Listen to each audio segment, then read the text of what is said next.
નમસ્કાર મિત્રો, આજે એક બહુ સારી ન્યૂઝ આવેલી છે। રાજ્ય સરકારનો મહત્વનો નિર્ણય કે ફિક્સ પગારદારોને 124% સુધી પગાર વધારો 1,18,738 કર્મીઓને લાભ મળશે। છેલ્લા લાંબા સમયથી ચાલતી ફિક્સ પગારોની લડત સામે રાજ્ય સરકાર દ્વારા મહત્વનો નિર્ણય લેવામાં આવ્યો છે। સરકારે 2006 થી ચાલી આવતા પગાર ધોરણમાં મોટો વધારો કર્યો છે।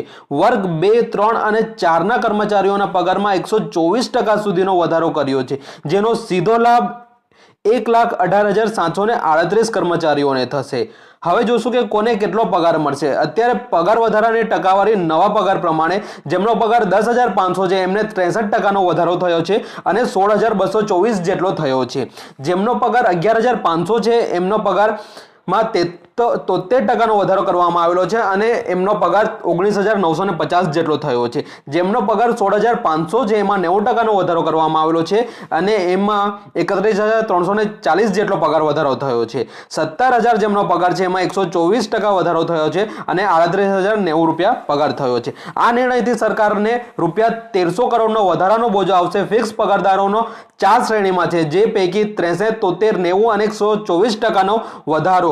124%માં deputy education officer, deputy mamlatdar, office સુપ્રિન્ટેન્ડન્ટનો સમાવેશ છે, જ્યારે વર્ગ 3માં તલાટી, peon, office assistant, sub accountant, વિદ્યાસહાયક અને કોન્સ્ટેબલનો સમાવેશ કરવામાં આવેલો છે। વર્ગ 2માં nurse, deputy accountant, head clerk વગેરેનો સમાવેશ છે।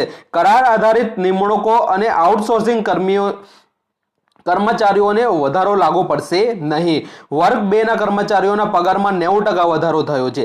રાજ્ય સરકારે લીધેલા પગાર વધારાના નિર્ણયથી કુલ 1,18,738 કર્મચારીઓને સીધો લાભ મળશે। ખાસ કરીને વર્ગ 2ના કર્મચારીઓના પગારમાં 90%, વર્ગ 3ના કર્મચારીઓના પગારમાં 73% અને વર્ગ 4ના કર્મચારીઓના પગારમાં 63%નો વધારો કરવામાં આવ્યો છે। ઉપરાંત તમામ કર્મચારીઓના 5 વર્ષનો અનુભવ પણ ગણવામાં આવશે।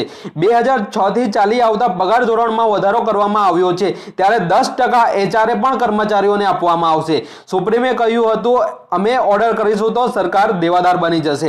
અગાઉ ગુજરાત સરકારમાં ફરજ બજાવતા ફિક્સ પગારદારોએ સરકારની નીતિ સામે કરેલી સ્પેશિયલ લીવ પિટિશનની સુનાવણીમાં ચીફ જસ્ટિસ ઓફ ઇન્ડિયાની ખંડપીઠ સમક્ષ હાથ ધરાઈ હતી। એસસીએ ગુજરાત સરકારની સખ્ત શબ્દોમાં ઝાટકણી કાઢી હતી। ફિક્સ પગારદારોને કેમ કાયમી નથી કરતા તેવા પ્રશ્નના જવાબમાં સરકારે એવી દલીલ કરી હતી કે જો તેમને કાયમી કરવામાં આવે તો સરકારી તિજોરી પર 8,000 કરોડનો બોજો પડી શકે છે। સરકારની આ દલીલ સાંભળીને ચીફ જસ્ટિસે ઝાટકણી કાઢી કહ્યું હતું કે સરકારે પોતાની નીતિ બદલવી પડશે, નહીં તો જો અમે ઓર્ડર કરીશું તો સરકારી આખી દેવામાં બની જશે।